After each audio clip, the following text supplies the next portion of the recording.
বিসমিল্লাহির রহমানির রহিম। প্রিয় শিক্ষার্থীবৃন্দ, আজকে আরও একটি ক্লাস নিয়ে তোমাদের সামনে উপস্থিত হয়েছি। তোমরা জানো যে আমরা আলোচনা করছি সমাজবিজ্ঞান দ্বিতীয় পত্রের তৃতীয় অধ্যায় সম্পর্কে। এখানে আমরা বাংলাদেশে অবস্থিত এবং বাংলাদেশের বাইরে অবস্থিত বিভিন্ন প্রত্নতাত্ত্বিক নিদর্শন সম্পর্কে আলোচনা করছি। এটা প্রজেক্টরের মাধ্যমে উপস্থাপন করবার চেষ্টা করছি, যাতে করে তোমাদের পড়াশোনাটা বেশ সহজবোধ্য হয়, সেই জন্যই। তো আজকে আমি যেটা সম্পর্কে আলোচনা করব সেটা হলো ওয়ারী বটেশ্বর। ওয়ারী বটেশ্বর এটাও বাংলাদেশের অন্যতম আরেকটি প্রত্নতাত্ত্বিক নিদর্শন। তো এই ওয়ারী বটেশ্বর হচ্ছে বাংলাদেশের রাজধানী ঢাকা শহর থেকে 70 কিলোমিটার দূরে। নরসিংদীর নাম শুনেছো তোমরা? আচ্ছা, এই নরসিংদী জেলাতে অবস্থিত হচ্ছে ওয়ারী বটেশ্বর। এটা হচ্ছে ওয়ারী এবং বটেশ্বর নামীয় দুইটা গ্রামব্যাপী একটি প্রত্নতাত্ত্বিক স্থান। ধারণা করা হয় এটি মাটির নিচে অবস্থিত একটি দুর্গ নগরী। দুর্গ কি জানো? দুর্গ কি? ওই যে যুদ্ধের সময় নিজেদের ছেপ করবার জন্য যে দুর্গ তৈরি করে না, দুর্গ তৈরি করে, ওখানে ছিদ্র থাকে, ওই ছিদ্র দিয়ে বন্দুক তাক করা থাকে, ওইটা হচ্ছে দুর্গ। তো এটা হচ্ছে অন্যতম একটা দুর্গ নগরী। বিশেষজ্ঞদের ধারণা অনুযায়ী এটি প্রায় 2500 বছরের পুরনো। তবে 2000 খ্রিস্টাব্দে আবিষ্কৃত কিছু প্রত্ন নিদর্শনে মার্কিন যুক্তরাষ্ট্র, নেদারল্যান্ড এবং নিউজিল্যান্ড 3টি দেশের পরীক্ষাগারে কার্বন 14 পরীক্ষার প্রেক্ষিতে ওয়ারী বসতিকে খ্রিস্টপূর্ব 450 অব্দের বলে নিশ্চিত করা হয়েছে। এটাকে নিয়ে গবেষণা করা হয়েছে, যেটা প্রত্নতাত্ত্বিকেরা করে থাকে। এটাকে নিয়ে গবেষণা করে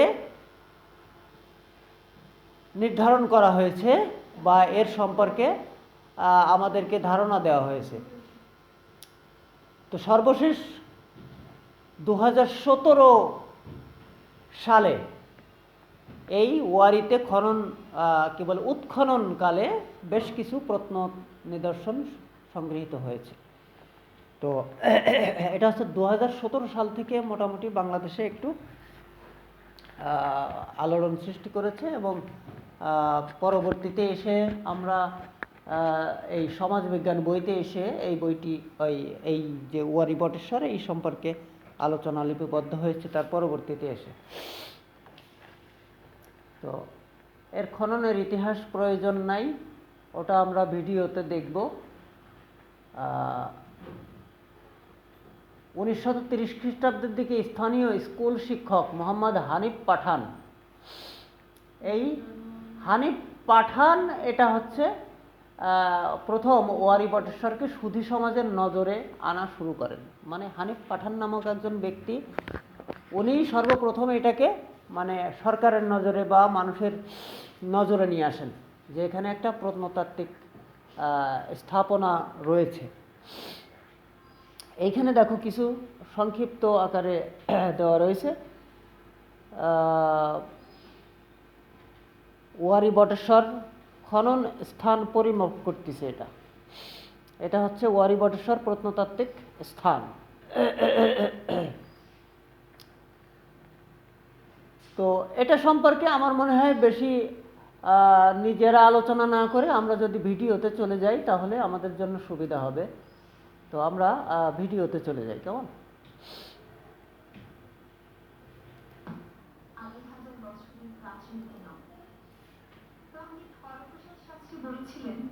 আমার বিশ্বাস বাঙালি একটি আত্মবিস্মৃত জাতি। বাংলার ইতিহাস এখনো তত পরিষ্কার নাই যে কেউ বলিতে পারে বাংলা লিভেন ও ব্যাবিলন হইতে প্রাচীন অথবা নতুন চীন হইতে প্রাচীন অথবা নতুন। সামান্য একটি প্রত্নতথ্য অন্ধকারের গর্ভ থেকে তুলে আনে হাজার লক্ষ বছর আগের সুবর্ণ অতীত। তেমনি 1933 সালের ডিসেম্বরে ওয়ারি গ্রামে মাটি খননকালে শ্রমিকেরা একটি মৃৎপাত্রের সঞ্চিত কিছু রৌপ্য মুদ্রা পান। এখান থেকে বটেশ্বর গ্রামের বাসিন্দা শিক্ষাগুরু মোহাম্মদ হানিফ পাঠান 20 থেকে 30টি রৌপ্য মুদ্রা সংগ্রহ করতে সমর্থ হন। আর তখন থেকে অন্ধকার খুঁড়ে সুদূর অতীতে প্রবেশ করার শুভ সূচনা হয়। ওয়ারি বটেশ্বর ঢাকার অদূরে নরসিংদী জেলায় অবস্থিত বাংলাদেশের অত্যন্ত গুরুত্বপূর্ণ প্রত্নস্থান। ওয়ারি এবং বটেশ্বর এই লাগোয়া গ্রাম দুটির অবস্থান বেলাবো থানা সদর থেকে প্রায় 4 কিলোমিটার দক্ষিণ পশ্চিমে। ওয়ারি বটেশ্বর অঞ্চল প্লাইস্টোসিন ভূমিরূপ মধুপুর গড়ের প্রান্তসীমায় অবস্থিত। নদী ও সভ্যতা অঙ্গাঙ্গিভাবে জড়িত। উপমহাদেশের আদি ঐতিহাসিক কালের নগর, বন্দর নগরী কিংবা বসতিগুলোর একটি বড় বৈশিষ্ট্য হলো শক্তিশালী প্রতিরক্ষা ব্যবস্থা। আর ওয়ারি বটেশ্বর প্রাকৃতিক ও কৃত্রিম উভয়ভাবেই ছিল সংরক্ষিত। এটির উত্তর ও দক্ষিণ প্রান্ত নদী দ্বারা সুরক্ষিত। দক্ষিণ ও পশ্চিম প্রান্ত মানুষের তৈরি মাটির গড় দ্বারা সুরক্ষিত, যা স্থানীয়ভাবে অসম রাজার গড় নামেই পরিচিত। এই অঞ্চলে এ পর্যন্ত 50টি প্রত্নস্থান আবিষ্কৃত হয়েছে। এসব প্রত্নস্থানে পাওয়া গেছে নব্যপ্রস্তর যুগের হাতিয়ার, স্বল্প মূল্যবান পাথরের পুঁতি, কাঁচ ও পোড়ামাটির পুঁতি, ছাপাঙ্কিত রৌপ্য মুদ্রা, লৌহ নির্মিত প্রত্নবস্তু, মৃৎপাত্র, পোড়ামাটির শিল্পকর্ম, পাথরের শিলনোড়া, ব্রোঞ্জ ও তামার তৈরি প্রত্নবস্তু প্রভৃতি। ওয়ারি বটেশ্বরের সাম্প্রতিক উৎখননে প্রায় 2 থেকে 4 মিটার সাংস্কৃতিক স্তর উন্মোচিত হয়েছে। সেখানে আবিষ্কৃত হয়েছে উত্তরাঞ্চলীয় কালো মসৃণ মৃৎপাত্র, লোহার তৈরি প্রত্নবস্তু, স্বল্প মূল্যবান পাথরের পুঁতি, কাচের পুঁতি, ইট নির্মিত স্থাপত্য, চুন সুরকি নির্মিত ঘরের মেঝে এবং রাস্তা, পোড়ামাটির নিক্ষেপণাস্ত্র প্রভৃতি। ইতিমধ্যে ওয়ারি বটেশ্বরের মানব বসতি খ্রিস্টপূর্ব 5 শতকের বলে প্রমাণিত হয়েছে। ওয়ারি বটেশ্বর ছিল নদীবন্দর, বাণিজ্য কেন্দ্র ও স্বল্প মূল্যবান পাথরের পুঁতি উৎপাদন কেন্দ্র। ওয়ারি বটেশ্বর থেকে প্রাপ্ত ছাপাঙ্কিত রৌপ্য মুদ্রা সুনিশ্চিতভাবে স্বীকৃতি দেয় যে শক্তিশালী প্রশাসনিক ব্যবস্থা বা রাজার অস্তিত্ব ছিল এই অঞ্চলে। এছাড়া দুর্গনগরের কাঠামো প্রশাসনিক ব্যবস্থার সাক্ষ্য বহন করে। ওয়ারি বটেশ্বরের প্রাচীন অধিবাসীরা তাদের নির্মিত বিভিন্ন উপকরণের মাধ্যমে তাদের উন্নত প্রযুক্তি জ্ঞানের প্রমাণ রেখে গেছেন। তারা পাথর কেটে পুঁতি তৈরি করত এবং বিভিন্ন রাসায়নিক দ্রব্য ব্যবহার করে তাতে নকশা করত, যা ছিল ভীষণ দৃষ্টিনন্দন। কালো মৃৎপাত্র তৈরিতেও ছিল রাসায়নিক দ্রব্যের ব্যবহার। রূপা গলিয়ে নানান ছাপ সম্বলিত রৌপ্য মুদ্রা তৈরির কৌশল জানত তারা। এই প্রত্নস্থানটির খনন কাজের দায়িত্বে আছেন জাহাঙ্গীরনগর বিশ্ববিদ্যালয়ের প্রত্নতত্ত্ব বিভাগের অধ্যাপক সুফি মোস্তাফিজুর রহমান এবং স্বশিক্ষিত প্রত্নতাত্ত্বিক প্রাথমিক বিদ্যালয়ের শিক্ষাগুরু মোহাম্মদ হাবিবুল্লাহ পাঠান। আপনারা ওয়ারি বটেশ্বর সম্পর্কে আরও বিস্তারিত জানতে চাইলে তাদের দুইজনের লেখা ওয়ারি বটেশ্বর শেকড়ের সন্ধানে বইটি সংগ্রহ করতে পারেন। It's the Hostinger Black Friday sale. Managed WordPress hosting, now for only $195 a month. Get epic savings for a limited time only with a free domain, free extra months.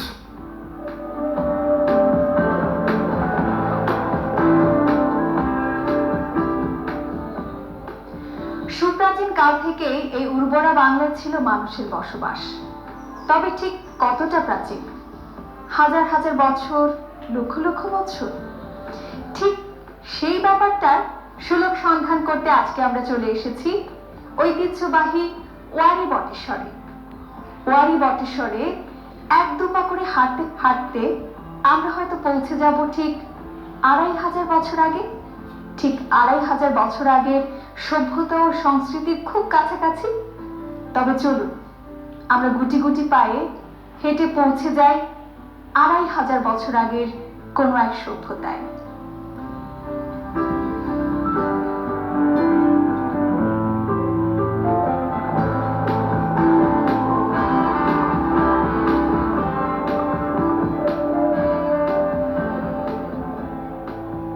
আমরা এখন ওয়ারি বটেশ্বরের ওয়ারি গ্রামে দাঁড়িয়ে আছি।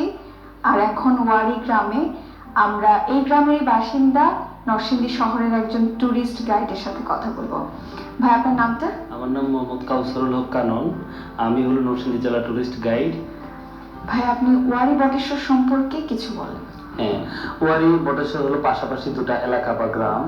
আমরা এখন আছি ওয়ারি গ্রামে। আর ওয়ারি বটেশ্বর পুরাতন ব্রহ্মপুত্র নদীর তীরে অবস্থিত। আর ওয়ারি গ্রামে আছে একটা উন্মুক্ত জাদুঘর। আমরা আসেন দেখে আমরা ওয়ারি উন্মুক্ত জাদুঘর সম্পর্কে ব্রিফ করি। প্রত্যেকটা ছবি আছে এবং রেপ্লিকা করে জিনিস বানানো হয়েছে। যদি আমরা রেপ্লিকা এই জায়গায় দেখতে পারি এবং আমাদের আছে অন্যান্য সাইড, যেরকম বুদ্ধ পদ্ম মন্দির, বৌদ্ধ বিহার, বটেশ্বর, পাঠানবাড়িতে একটা ব্যক্তিগত সংগ্রহশালা বা জাদুঘর, এগুলো যাদের সময় হয় তারা সময় নিয়ে দেখতে পারে এবং ঘুরতে পারে। তবে চলুন এবার আমরা ওয়ারি বটেশ্বরের উন্মুক্ত জাদুঘরটা ঘুরে দেখে আসি। মূল দরজার সামনে দাঁড়িয়ে আছি।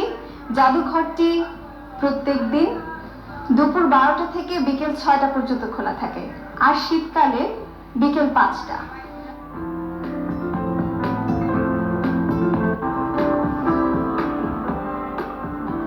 ভাই, এখানে তো গর্ত বসতির রেপ্লিকা করা আছে, তো গর্ত বসতি সম্পর্কে আমাদের কিছু বলেন। হ্যাঁ, শিওর। আমরা এখন দাঁড়িয়ে আছি ওপেন এয়ার মিউজিয়ামে। আর ওপেন এয়ার মিউজিয়ামের একটা গর্ত বসতির পাশে। আর আমরা ওপেন এয়ার মিউজিয়ামে একটা গর্ত বসতি পেয়েছি, যেখানে আজ থেকে 2500 বছর আগে মানুষ এখানে থাকতো। একটা জায়গায় চুলা রান্না করতো, একটা জায়গায় ছিল কূপ, পানি সংগ্রহ করতো এবং ছিল শস্যাগার, শস্য জমা রাখতো। আর বর্তমান যে বসতিটা আমরা রাখছি এটা হলো রেপ্লিকা করে অনেক উপরে।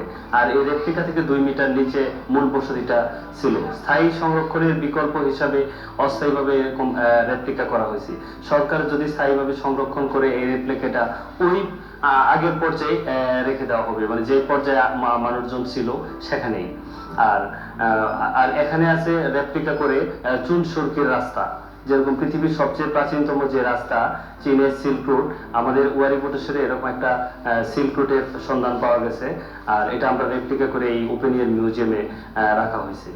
আর লোকজন আসেন দেখে আমরা সিল্ক রুট এবং গর্ত বসতি এবং একটা ইটের স্থাপনা আছে, খুব সুন্দর ইটের স্থাপনাও এখানে রেপ্লিকা করে বানানো হয়েছে। চলুন ভাইয়া, আমরা তাহলে রেপ্লিকার রূপটা দিই।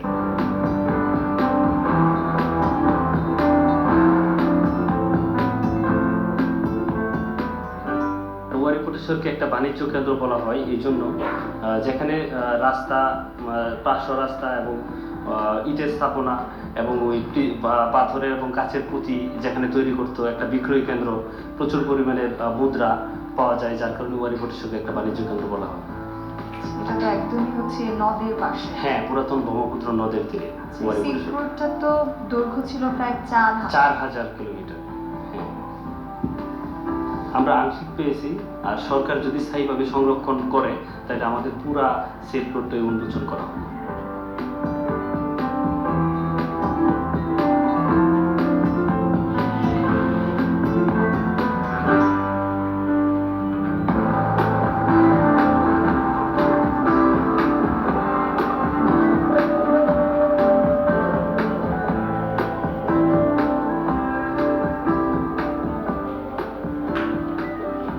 ওয়ারি বটেশ্বরের যে দুর্গ নগরীটা ছিল, সেই নগরীটা আসলে কিরকম ছিল, এখানে পরীক্ষা ছিল বা এখানে কিছু বাউন্ডারি ছিল, সবকিছু মিলে এই ডিজাইনটা এখানে করা আছে। আমরা এটা সম্পর্কে এখন ভাইয়ের কাছ থেকে শুনব। ওয়ারিকে দুর্গ নগরও বলা হয়, ওয়ারি বটেশ্বরকে, যেখানে এই গ্রামের চারপাশে একটা প্রতিরক্ষা প্রাচীর আছে, যেখান থেকে মাটি কাটতে প্রাচীর তৈরি করছে, এটা হলো পরীক্ষা মানে খাল। আর ওই ওয়ারি গ্রামের আয়তন হলো 600 মিটার বাই 600 মিটার। ওখানে কোনো একটা শক্তিশালী শাসক গোষ্ঠী বা রাজা থাকতো, যা ডিফেন্সার হিসেবে এই প্রতিরক্ষা প্রাচীর তৈরি করে। আর কোনো একটা রাজার সৈন্য প্রবেশ করলে প্রথমে পানি, তারপর প্রাচীর, তারপর সেখানে ঢুকতো। আর এই প্রাচীরের ভিতরে একটা শৈল্পিক গোষ্ঠী থাকতো, যারা পাথরের এবং কাচের পুঁতি তৈরি করতো। মানে এক পর্যায়ে বলা যায় যে এখানে পুঁতি তৈরির কারখানা ছিল। অন্য জায়গা থেকে বড় বড় পাথর নিয়ে আসতো, এই এলাকার লোকজন ছিল শৈল্পিক, তারা পাথর কমপ্লিট করে আবার অন্য জায়গায় পাঠাইতো। এখানে প্রচুর পরিমাণে পাথরের এবং কাচের পুঁতি, যেগুলি অলংকার হিসেবে ব্যবহার করতো, এগুলি পাওয়া যায়, এখনো পাওয়া যায়। যেরকম বর্ষাকালে যখন অনেক বেশি বৃষ্টি হয়, মাটিটা ওয়াশ হলে এই পুঁতিগুলি কালারফুল চোখে বাসে, লোকজন খুঁজে পাই। আমরা এখানে ব্রহ্মপুত্র নদ ছাড়াও এখানে দেখতে পাচ্ছি কয়রা নদীর সাইড। হ্যাঁ, আমরা এখন পুরাতন ব্রহ্মপুত্র নদ, গঙ্গাচলী নদ এবং নদী এবং কয়রা নদী এবং পাশে আছে আরিয়াল খা নদী। আমরা এখন দাঁড়িয়ে আছি খুব কাছে কয়রা নদীর, যে নদীটা আস্তে আস্তে গিয়ে পুরাতন ব্রহ্মপুত্র নদ এবং মেঘনা নদ হয়ে দেশের বিভিন্ন প্রান্তে যেত। আমরা তো এখন আছি বেলাবো উপজেলার ওয়ারি এবং বটেশ্বর, ওয়ারি গ্রামে আছি, ওয়ারি বটেশ্বর। জি জি তো এইটার আরো 50টা প্রত্নস্থান মিলে ওয়ারি বটেশ্বর। জি। নরসিংদী জেলার আর কোন কোন উপজেলায় ছড়িয়ে ছিটিয়ে আছে? নরসিংদী জেলার অনেকগুলি সাইট আছে, যেরকম শিবপুর উপজেলায় টঙ্গীর টেক, যেখানে একটা বৌদ্ধ বিহার পাওয়া গেছে, চানখার টেক একটা বৌদ্ধ বিহার পাওয়া গেছে। সেম শিবপুর উপজেলায় একটা বুদ্ধ পদ্ম মন্দির পাওয়া গেছে, যেটা অনসাইট মিউজিয়াম এবং ফুলফিল মিউজিয়াম করা হয়েছে। বুদ্ধ পদ্ম মন্দিরটা কি একই সময় না? না না না, ওগুলি আয়ুষ্কাল অনেক কম, 800 থেকে 1200 বছরের পুরনো। বাট ওয়ারি বটেশ্বরের ইতিহাসটা 2500 বছরের চেয়ে অধিক পুরনো। আমরা কার্বন 14 একটা টেস্ট, যেটা ওই টেস্টে পাই 2200 থেকে 2800 প্লাস মাইনাস করে 2500 বছরের পুরনো বলা হয়। এই জন্য ওয়ারি বটেশ্বরকে প্রায় 2500 বছরের পুরাতন একটা নগর বা বাণিজ্য কেন্দ্র বলা হয়। সংরক্ষণ করছি আপনার নরসিংদীর পাঁচদোনা, যেটাকে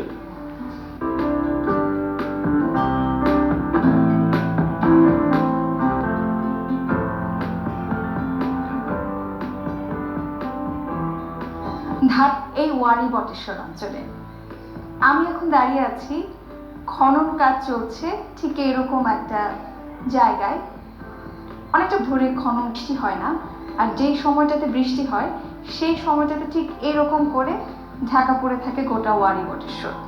আর স্থানীয় জনগণের সাথে কথা বলতে গিয়ে আমরা জানতে পারলাম যে যেখানেই খনন করা হয়, খোঁড়া হয়, সেটা প্রত্নতাত্ত্বিক খনন হতে পারে বা বাড়িঘর বানানোর জন্য খনন হতে পারে, সেখান থেকে কোনো না কোনো কিছু পেয়ে থাকেন স্থানীয় জনসাধারণ। একটা জায়গায় তাতে এসে দেখতে পাবো সেই 2500 বছর আগের গুহা বসতি কেমন ছিল, কিভাবে থাকতো তখনকার দিনের মানুষ। 2500 বছর আগে এখনকার দিনে যে উন্নত দেশ বলে আমরা আমেরিকার কথা বলি, তখন তারা ছাল বাকল পরতো। আর আমাদের এই বাংলাদেশে তখন মানুষ কত সুনিপুণভাবে গুহা বসতি তৈরি করেছে, যেটাকে গর্ত বসতি তৈরি করেছে। তারপরে এখানে আমরা পুঁতি দেখতে পাই, এত চমৎকার পুঁতি, এত নিখুঁতভাবে বানানো পুঁতি, আসবাবপত্র, তাদের নিত্য নৈমিত্তিক জীবনে দরকার হয় এরকম নানা নান্দনিক জিনিস আমরা এখানে দেখতে পাই। তার মানে উর্বর মাটির দেশের মানুষ আসলে সুপ্রাচীন কাল থেকেই উর্বর মস্তিষ্কের অধিকারী ছিল। বছর আগে ঘরবাড়ি বানানোর এত সব উপকরণ, ইট, বালি, সিমেন্ট, রড না থাকলেও ছিল মানুষের সুতীক্ষ্ণ বুদ্ধি।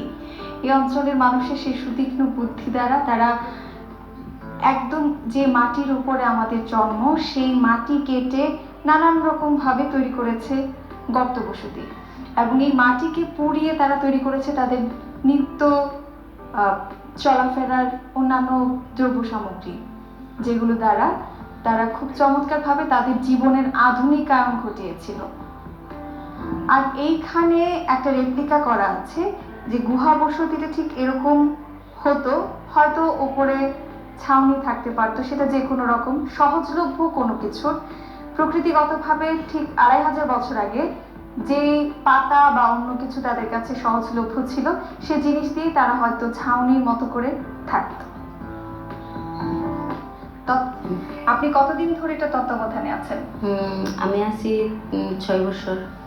6 বছর জি। ধরে। এই যে লোকজন আসলো, আমি ওদেরকে জিজ্ঞাসা করি যে কোনো কিছু প্রয়োজন নেই, যদি বলে তাহলে ওদের সাথে ঘোরাফেরা করি। এখানে এসে যেটা কি আপনাদের কি কোনো পরিকল্পনা আছে এই বিষয়ে? তারপর আছে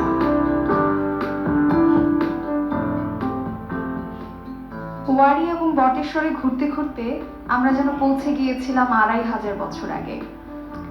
আমি ঠিক আজকে 2022 সালে যেভাবে এখানে দাঁড়িয়ে আছি, 2500 বছর আগে বা 3000 বছর আগে ঠিক এই মাটিতে দাঁড়িয়েই আমার মতো কোনো একটা মানুষ হয়তো ভেবেছিল তাদের চারপাশ নিয়ে বা নিজেদেরকে নিয়ে। আমরা এখানে গুহা বসতি দেখলাম, তখন মানুষকে চমৎকার গর্ত করে বাড়ি বানিয়ে থাকতো। ওয়ারী এবং বটেশ্বর দুটো আলাদা গ্রাম, দুটো আলাদা গ্রামের মধ্যেই এই প্রত্নতাত্ত্বিক জিনিসগুলো পাওয়া যায়। শুধু এটা নয়, এটা ছাড়া আমরা শুনেছি, আমরা দেখলাম যে আরো 50টা প্রত্নস্থান রয়েছে এই নরসিংদী জেলায়। আমরা এরকম ঘুরে ঘুরে ওয়ারী বটেশ্বরের বিভিন্ন তথ্য জানতে জানতে ঠিক 2500 বছরের আগে পৌঁছে গেলাম। তখনকার মানুষজন কেমন ছিল, তখনকার সংস্কৃতি কেমন ছিল, তখনকার মানুষরা কিরকম করে ভাবতো, তাদের অর্থনৈতিক অবস্থা কিরকম ছিল। এই নগরীটা তো একটা বন্দর নগরী ছিল এবং এখানে ছিল সমৃদ্ধ পুঁতির কারখানা এবং আরো অন্যান্য অনেক বাণিজ্য ব্যবস্থা। এর পাশ দিয়ে গিয়েছে পৃথিবী বিখ্যাত সিল্ক রোড, যেটা চীন পর্যন্ত পৌঁছেছে। এই সমৃদ্ধ নগরীর মানুষ তখন আসলে কিভাবে ভাবতো, কিভাবে তাদের মনোজগতে ছবি আঁকতো, সেই ব্যাপারগুলো ভাবতে ভাবতেই আজকে আমরা আমাদের অনুষ্ঠান এইখানে শেষ করছি। যাক, তোমরা ভিডিওটি দেখলে আর কি। এখানে ওয়ারী বটেশ্বর সবগুলোই হচ্ছে ইম্পর্টেন্ট, তার মধ্যে ওয়ারী বটেশ্বরটা হচ্ছে মানে সাম্প্রতিক সময়ে আর কি আবিষ্কৃত হয়েছে, সাম্প্রতিক সময়। এটা খুব বেশি এখনো মানে জনগণ যেমনিভাবে জানে যে পাহাড়পুর, তারপরে ময়নামতি, মহাস্থানগড়, এইগুলোর নাম যেভাবে জানে অতটা ভালোভাবে এখনও জেনে পারে নাই, যেহেতু নতুন আবিষ্কৃত। হ্যাঁ, তো যাই হোক, আমরা বইয়ের মাধ্যমে আরও জানবো। এবং এটা হচ্ছে একটা ছিল বৌদ্ধ বিহার, মানে বৌদ্ধদের একটা নগরী ছিল। তো এখানে উপস্থাপিকা তার মানে যতটুকু মাধুর্যতা আছে সেটা দিয়েই কিন্তু তুলে ধরেছেন। তো মানে যথেষ্ট ভালো একটা ভিডিও সে করিয়েছে, তাই না? যথেষ্ট ভালো ভিডিও করেছে এবং তাকে আসলে ধন্যবাদই দেওয়া উচিত যে তার যে ভ্রমণ, এই ভ্রমণের থেকে আমরা বেশ কিছু জানলাম। আর ওখানে যে রয়েছে যে গাইডের কথা বললো, তাই না? গাইড কে? গাইড হচ্ছে ওই এলাকাটাকে ঘুরিয়ে দেখান যিনি, পরিদর্শন করায়। কারণ সবাই তো সব জিনিস চেনে না। একটা নতুন জায়গায় গেলে সেখানে ঘোরানোর জন্য গাইড লাগে। ওরা হচ্ছে সেই গাইড, ওরা সব কিছু সম্পর্কে অবগত আছে এবং সব কিছু সম্পর্কে জানে। তো যাই হোক, আমরা মোটামুটি আজকে ওয়ারী বটেশ্বর সম্পর্কে কিছুটা ধারণা নিলাম। এখন তোমরা বইয়ের থেকে পড়ে বাকি যে ধারণাটা সেটা নেবে। তো আজকের মতো এখানেই সমাপ্ত করছি ক্লাস। সকলকে ধন্যবাদ।